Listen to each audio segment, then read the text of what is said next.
see so many people that were embracing the opportunity to learn how to better themselves. The environment was just incredible to walk into. Just from the second that I walked in, I knew I was expecting great things to happen tonight. The energy in here is phenomenal, but just wait until you hear some of the information that we have to share with you tonight.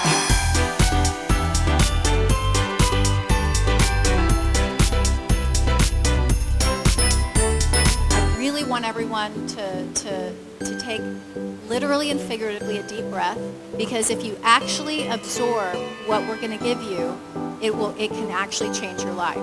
Just the conversations of the things we were tasting and the opportunity to taste them again was amazing. Let's enjoy and savor all the wonderful food that we have over there. I was on a quest to find out a little bit more about the mind-body-soul connection. My intention was to come here and learn some ways to be healthy and to make better choices. So it definitely served its purpose. I definitely got glad that I came.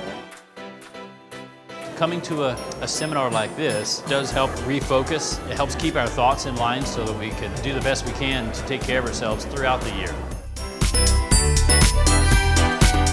What I tell people all the time is how you do food is many times how you do life.